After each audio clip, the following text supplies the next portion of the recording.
Ada banyak agama, bahkan mungkin kalau kita bilang satu persatu mungkin sampai berbelas-belas agama yang pernah lahir dan wujud. Tetapi kenapa selain daripada Islam, musuh-musuh ini kurang begitu berminat kepada agama-agama lain, lantas the first choice, pilihan utama yang selalu mereka lancarkan, sama ada serangan dari sudut fizik, serangan dari sudut mental, serangan dari sudut ekonomi, serangan dari sudut pendidikan, serangan dari sudut sosial, lebih terarah dan tertuju kepada agama yang sedang kita pegang, iaitu agama Islam.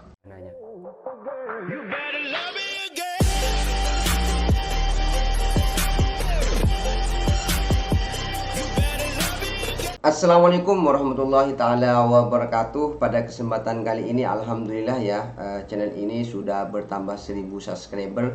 Maka sesuai dengan janji saya ya teman-teman, apabila channel ini sudah bertambah 1000 subscriber, saya akan kirimkan Fatihah kepada semua almarhumin almarhumat yang sudah mensubscribe channel ini, ataupun yang sering mengikuti program ngaji bareng ini, ataupun yang mensupport channel ini. Semoga almarhumin almarhumat dari keluarga yang mensubscribe channel ini ataupun yang sering mengikuti program ngaji bareng ini diampuni segala dosa-dosanya oleh Allah Subhanahu wa taala, dan amal baiknya diterima oleh Allah Subhanahu wa taala, sehingga harapan besarnya kelak semua almarhumin almarhumat bisa berjumpa dengan Rasulullah, bisa masuk surganya Allah Subhanahu wa taala. Amin amin ya rabbal alamin. Ala hadhihi niyyah wa kullu niyatin sholihah wa bi syafaati Rasulullah sallallahu alaihi wasallam. Syai'un lillahi lahumul Fatihah. A'udzu billahi minasy syaithanir rajim. Bismillahirrahmanirrahim. Alhamdulillahi rabbil alamin. Arrahmanir rahim. Maliki yaumiddin. Iyyaka na'budu wa iyyaka nasta'in. Ihdinas siratal mustaqim. Siratal ladzina an'amta 'alaihim ghairil maghdubi 'alaihim waladdallin. Rabbi ghfirli wa liwalidayya amin. Itulah tadi ya teman-teman, sebagai rasa terima kasih saya kepada semua teman-teman yang sudah mensupport channel ini, baik mensubscribe, share, ataupun mengikuti program ngaji bareng ini. Semoga kita semua di hadapan Allah Subhanahu wa taala dicatat menjadi amal yang soleh dan bisa dibawa mati ketika kita sudah waktunya menghadap Allah Subhanahu wa taala. Amin amin ya rabbal alamin. Oke teman-teman, program ngaji bareng pada kesempatan kali ini akan diisi oleh ustadz yang sangat canggih sekali ya teman-teman, yang sangat luar biasa sekali, yaitu Ustadz Auni Muhammad. Maka dari itu, sebelum kita ngaji bareng dimulai, seperti biasa jangan lupa buka mata, buka telinga, dan buka hati. Bismillahirrahmanirrahim. Don't go anywhere, stay here and check it out. The game of Dajjal. Mengapa Islam menjadi sasaran pemusnahan? Baik, bila kita mengambil iktibar daripada peristiwa-peristiwa yang diinformasikan dan dilakarkan oleh Allah Subhanahu wa taala, baik di dalam nas-nas Al-Quran, sebuah kitab suci yang diwahyukan kepada Nabi Allah yang terakhir Muhammad sallallahu alaihi wasallam, dengan perantaraan malaikat Jibril alaihi salam, serta nas-nas menerusi sabdaan-sabdaan junjungan besar Nabi Muhammad sallallahu alaihi wasallam, yang mana kedua-dua nas tersebut telah memberi bayangan yang cukup jelas dan nyata bagi kita sebagai umat Islam untuk memerhatikan peristiwa-peristiwa dan event-event yang pernah berlaku sebelum kelahiran Nabi Muhammad, semasa Nabi Muhammad, dan selepas kewafatan baginda sallallahu alaihi wasallam. Secara rumusan daripada peristiwa dan event yang dipaparkan dalam maklumat dan informasi Al-Quran, sesungguhnya secara mudah pejuang-pejuang yang ingin menegakkan kebenaran, pejuang-pejuang yang nak menyatakan kebenaran, jumlah dia lebih kurang, jumlah dia lebih sedikit berbanding dengan pejuang-pejuang kesesatan, pejuang-pejuang kebatilan, pejuang-pejuang penyelewengan.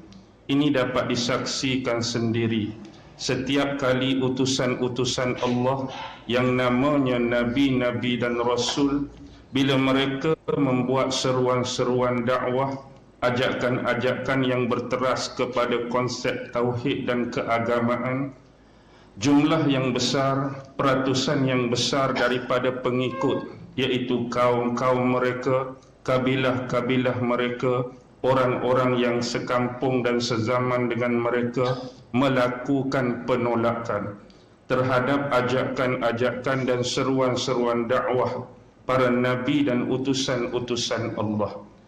Dan begitulah yang berlaku kepada seruan-seruan dakwah pada hari ini. Dan kita tidak perlu rasa pelik, tak perlu rasa aneh, tak perlu rasa janggal dan hairan bila mana kalau ada sealiran, segolongan yang nak meluahkan, menyatakan kebenaran kepada masyarakat, menyatakan kebenaran kepada umum, ada yang bangkit untuk mencantas mungkin, ada yang bangkit untuk menentang mungkin, ada yang bangkit untuk mengkritik dan mengkondem mungkin. Ini adalah asam garam resmi di dalam dunia dakwah. Dan inilah yang berlaku kepada nabi-nabi dan rasul yang terdahulu. Bila secara jujur pertanyaan ini saya ajukan kepada tuan-tuan, hadirin hadirat muslimin muslimat yang berada di hadapan saya, cuba kita fikirkan sejenak, sekejap dan sedetik, mengapa hari ini satu agama yang kita anggap suci, yang kita beriman, yang kita pegang, menjadi antara sasaran yang paling dominan untuk disasarkan ke arah kemusnahan dan kehancuran. Kalau kita lihat secara jujur dalam dunia ini, ada banyak agama, bahkan mungkin kalau kita bilang satu persatu mungkin sampai berbelas-belas agama yang pernah lahir dan wujud. Tetapi kenapa selain daripada Islam, musuh-musuh ini kurang begitu berminat kepada agama-agama lain, lantas the first choice, pilihan utama yang selalu mereka lancarkan, sama ada serangan dari sudut fizik, serangan dari sudut mental, serangan dari sudut ekonomi, serangan dari sudut pendidikan, serangan dari sudut sosial, lebih terarah dan tertuju kepada agama yang sedang kita pegang, iaitu agama Islam. Betul banget ya. Kalau ambil mudah, jawapannya tidaklah begitu rumit. Jawapan dia tidaklah begitu sukar. Kerana kalau kita merasakan agama kita hanya berteraskan keibadatan, kalau agama Islam ini berteraskan ritual, dalam agama semata-mata kita mungkin tidak mempunyai masalah dengan musuh-musuh. Dan ini juga pernah berlaku pada zaman Rasulullah sallallahu alaihi wasallam. Kalau setakat Nabi mendakwahkan dan menyerukan agama ini cuma dalam konsep ritual, cuma dalam konsep peribadatan, tidak secara konsep seluruh hidup yang menyeluruh, tak ada masalah bagi Abu Lahab dan Abu Jahal. Nisbah paling mudah, kalau Rasulullah nak tawaf beratus-ratus kali dalam Masjidil Haram, mengelilingi Kaabah dalam satu hari, tak ada masalah bagi Abu Jahal dan Abu Lahab. Kalau Nabi nak puasa daripada pagi sampai malam tak berbuka pun, bagi saya tak ada masalah bagi Abu Jahal dan Abu Lahab. Kalau Nabi nak semayang, nak solat beratus-ratus, mungkin lebih beribu rakaat pun tak akan jadi masalah dan problem bagi Abu Lahab dan Abu Jahal. Tetapi Islam, satu agama yang suci lagi murni, yang didakwah dan diserukan oleh Nabi Muhammad ni, bukan hanya berkisar dalam satu konteks yang kita panggil ritual atau ibadah semata-mata. Tetapi konsep agama yang dibawa oleh Nabi Muhammad ini menyeluruh, mencakupi seluruh bidang kehidupan manusia, yang namanya akidah, yang namanya syariat, yang namanya ihsan. Dalam itu hubungan manusia dengan pencipta dikaitkan, hubungan manusia dengan manusia dikaitkan, hubungan manusia dengan makhluk-makhluk yang sekali hidup dengan kita dikaitkan, hubungan manusia dengan alam sekitar, lingkungan, pengaruh dan alam semesta juga dikaitkan. Nabi lebih memerlukan kepada konteks apa yang hari ini dipanggil kekuasaan. Jadi dengan kekuasaan tersebut barulah Islam ini dapat dibangunkan. Jadi itulah yang dikehendaki oleh Rasulullah sewaktu proses paling awal berada di bumi Mekah. Dan inilah yang kurang disenangi, tidak dipersetujui, tidak diredai oleh hegemoni bangsawan yang kita kata rata-rata mereka ini merajai bahagian-bahagian penting terutama dari sudut kerajaan dan pentadbiran di bumi Mekah pada waktu tersebut. Lantas atas sebab-sebab inilah hijrah Rasulullah sallallahu alaihi wasallam terpaksa dilakukan menuju ke bumi Yathrib yang hari ini kita kenali sebagai bumi Madinah. Dan disitulah Nabi disokong, Nabi ini diangkat, Nabi ini dijulang sebagai pemimpin di bumi Madinah, yang mana di bumi Madinah ni adanya kekuasaan untuk Nabi menganggap bahawa Islam ini bukan sekadar teori tetapi harus dilaksanakan dan dipraktikalkan dari sudut masyarakat. Jadi tengok di Mekah 13 tahun Nabi berada di Mekah, bukan lagi tim dia, bukan lagi base dia ialah syariat, tetapi lebih kepada pengukuhan akidah, isbatut tauhid. Bila mari saja ke Madinah, bila mari saja ke Yathrib, maka lebihlah kepada penumpuan pelaksanaan teori-teori tadi. Ini lebih memudahkan sebenarnya. Kalau kita lihat bila penyemaian akidah lebih awal, bila penyemaian dari sudut tauhid ini lebih awal, bila manusia benar-benar mengerti apa itu pencipta, apa itu makhluk dan apa hubungan antara pencipta dengan makhluk, bila datangnya perintah-perintah, bila datangnya larangan-larangan, bila datangnya saranan-saranan dalam agama, bila datangnya seruan, amat begitu mudah bagi sahabat-sahabat Rasulullah ini untuk menjalankan amanah, tanggungjawab dan praktikal ritual dan keibadahan, bahkan lebih daripada itu sampai berlakunya pelaksanaan hukum-hukum Islam berteraskan piagam yang telah ditetapkan oleh Rasulullah sewaktu berada di bumi Madinah. Saya cuba kaitkan dengan proses pendidikan sebenarnya melalui peristiwa ni. Kalau kita lihat hari ini, kadang-kadang bila kita berdepan dengan anak-anak kita, satu benda yang kita terlupa, iaitu antara tempoh sejak anak kita dilahirkan sampai umur 6 tahun. Sebab bila dia memasuki fasa kedua 7 tahun tu, kita digalakkan untuk mengajarkan anak-anak kita tentang ibadat solat. Tetapi bila kita terlupa dan mengabaikan pada first period itu 1 hingga 6, iaitu memperkenalkan Allah pada mereka. Jadi di sini ramai ibu bapa, terutama ibu bapa yang Muslim sendiri pun menjadi amat sukar dan mungkin atas ketidaktahuan atau ketidakperasanan atau ketidaksengajaan mungkin berlaku hal-hal tersebut. Jadi sebenarnya bila anak kita dalam tempoh fatrah 6 tahun dah diperkenalkan pada Allah, nama-nama Allah, sifat-sifat Allah, perbuatan-perbuatan Allah, menjadi mudah dan tidak sukar bila kita menyuruh dia salat dan dia memahami apa perlunya dia salat keterkaitan dengan Tuhan yang kita perkenalkan pada first period tadi. Kenapa dia perlu salat dan hubungan dan keterkaitan dengan Tuhan yang kita perkenalkan tadi. Kenapa dia perlu salat, kenapa dia perlu sujud, kenapa dia perlu rukuk, tidak jadi masalah.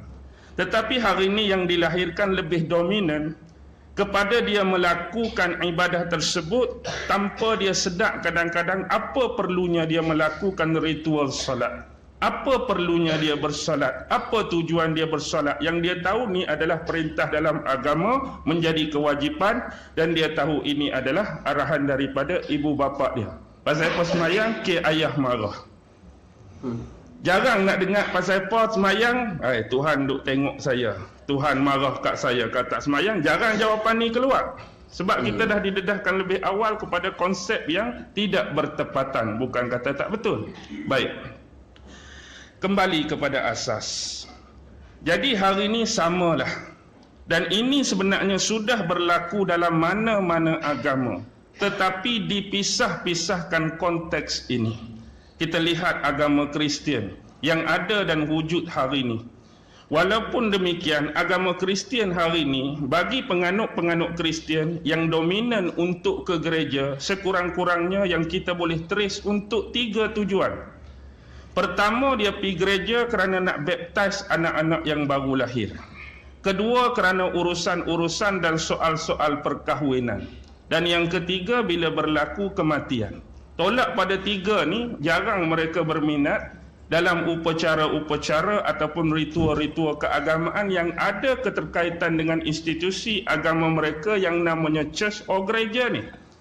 Jadi mereka memisahkan dalam soal apa? Dalam soal pendidikan. Mereka memisahkan gereja dalam soal sosial. Mereka memisahkan gereja dalam soal pemerintahan dan kenegaraan.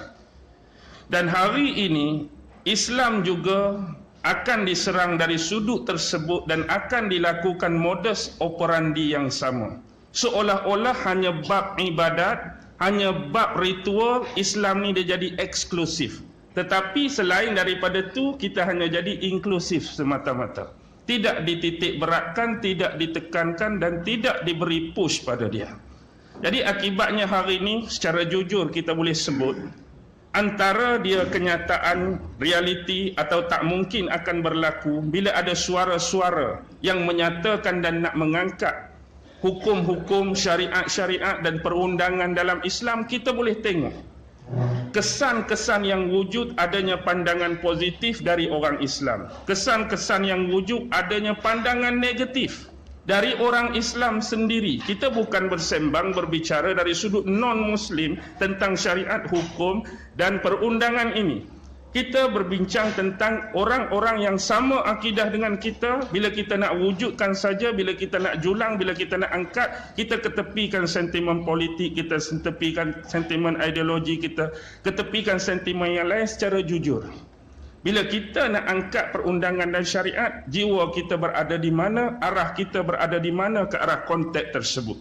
Termasuk dalam golongan-golongan yang positif, bersetuju untuk memperjuangkan dia, atau tergolong dalam golongan-golongan negatif yang tak mau melihat dia dijulang. Sebagai salah satu akar-akar umbi daripada syariat, hukum dan perundangan Islam. Baik, kembali kepada konteks ni, kita tengok game Dajjal. Saya nak cakap panjang pun sebab masa 2 jam untuk tajuk ni. Tapi walaupun demikian, kita akan cuba cut nak bagi faham. Sekarang bila sebut tentang game of Dajjal, permainan-permainan Dajjal. Jadi hari ini bila sebut tentang Dajjal, sebenarnya dalam golongan Islam sendiri melahirkan 3 aliran, 3 kumpulan dan 3 golongan. Golongan yang pertama yang menganggap isu Dajjal, persoalan Dajjal ini merujuk kepada sosok peribadi, merujuk kepada personaliti seseorang. Maksudnya aliran ini berkeyakinan bahawa Dajjal itu adalah tergolong sebagai salah seorang manusia daripada anak-anak Bani Adam. Yang mana ada yang mengatakan lebih jauh melalui periwayatan-periwayatan ada, lebih kepada bangsa Yahudi. Yang mana dia ini dikurniakan oleh Allah dengan kelebihan-kelebihan dan keluarbiasaan-keluarbiasaan. Antaranya diberikan umur yang panjang dengan istilah ajal yang tertangguh.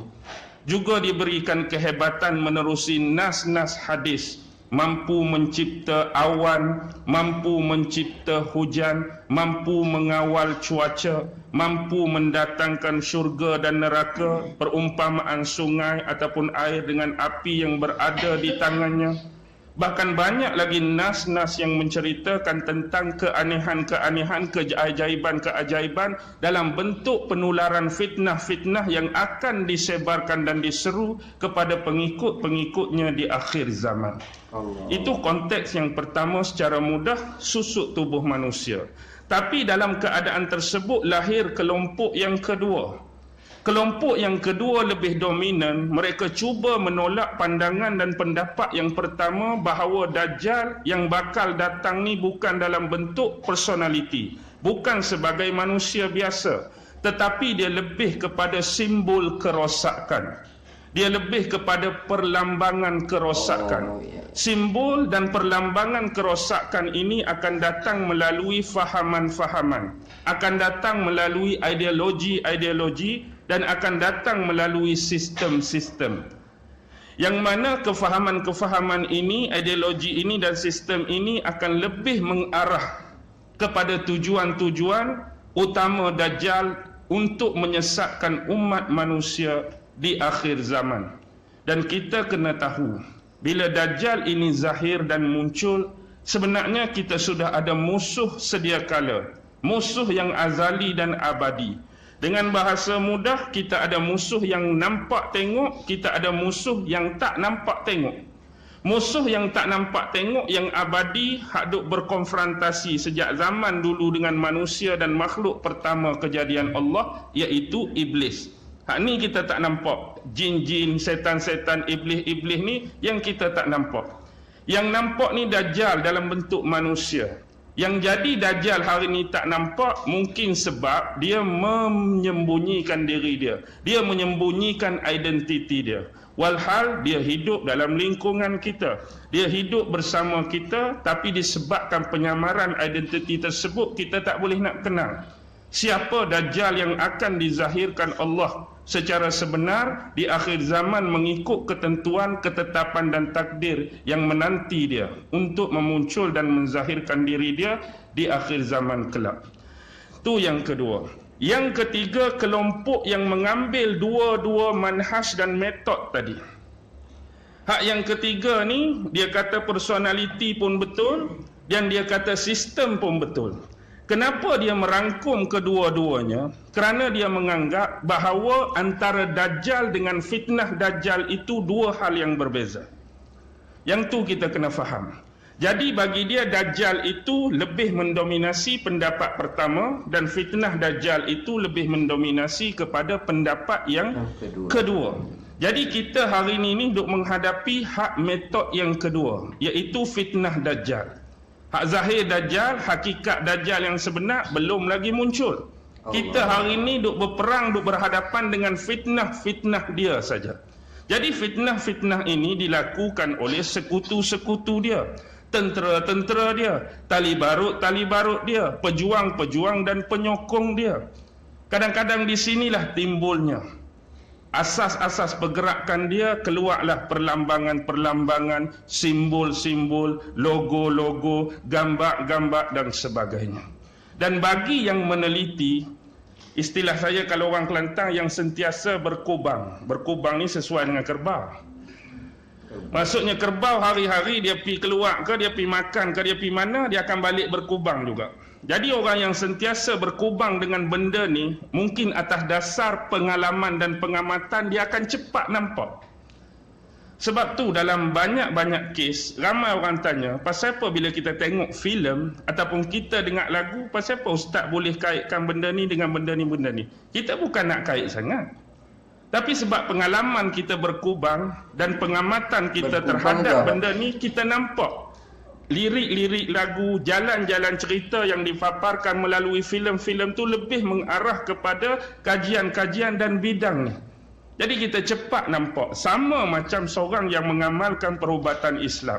Ada seorang Tok Bomoh perubatan Islam, ada seorang orang biasa. Tok Bomoh ni dia nampak macam dah tak kena dah.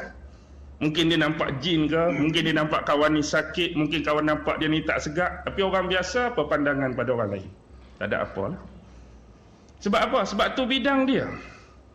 Antara betul dengan salah tu perkara kedua, tapi dia dapat rasa, dia dapat hidu tentang hal-hal tersebut mengikut kepakaran dan bidang masing-masing. Walaupun begitu, kita ilmu ni ada had. Kita tak boleh nak capai dan langkau semua benda. Okey, nampak dah tiga aliran paling awal. Dan bila tiga ni muncul, dia akan muncul tiga lagi. Masya Allah, itulah tadi ya ceramah yang sungguh-sungguh membuat otak saya tuh semakin berkembang, pengalaman, pengetahuan itu semakin bertambah ya teman-teman. Pertama tadi Ustadz berangkat dari pertanyaan ya, kenapa hanya Islam loh yang mau dihancurkan, yang mau dihabisi? Kenapa agama-agama yang lain seakan-akan dibiarkan ya teman-teman?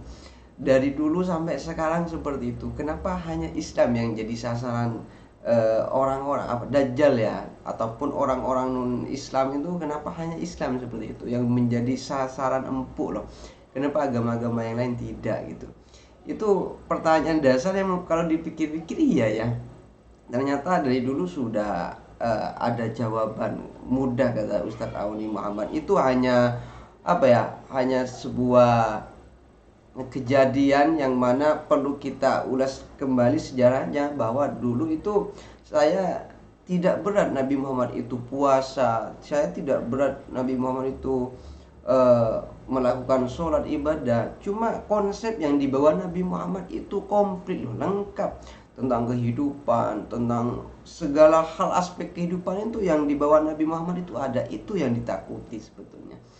Terus tadi masalah Dajjal itu ya, masalah Dajjal itu ada definisi 3 ya. Ada yang pertama berpendapat bahwa Dajjal itu sosok personality, sosok seseorang ya, seseorang yang akan tampil ataupun tumbuh ataupun datang di hadapan kita. Itu pendapat yang pertama. Yang kedua, Dajjal itu merupakan suatu, anggaplah kayak apa ya, kayak fitnah, mungkin kejadian kerusakan alam dan lain sebagainya. Itu salah satu definisi dari Dajjal ya. Itu pendapat yang kedua. Pendapat yang ketiga menggabungkan ya antara personality dan anggaplah fitnah-fitnah ataupun kerusakan yang ada di bumi ini disatukan menjadi satu definisi, bahwa itu merupakan gambaran dari yang namanya Dajjal dan sebagainya. Dan ini merupakan suatu hal yang sangat luar biasa sekali untuk kita ketahui, untuk kita pahami ya teman-teman. Dan sengaja videonya saya cut dulu ataupun break dulu karena sudah menitnya 20 menit lebih. Jadi sisanya nanti di program Ngaji Bareng selanjutnya. Semoga pada kesempatan kali ini membawa manfaat yang sangat luar biasa untuk kita semua. Dan semoga kita kedepannya tambah iman, tambah semangat untuk ibadah kepada Allah Subhanahu wa taala. Amin amin ya rabbal alamin. Saya undur diri, mohon maaf apabila ada kesalahan. Ihdinas siratal mustaqim. Assalamualaikum warahmatullahi taala wabarakatuh.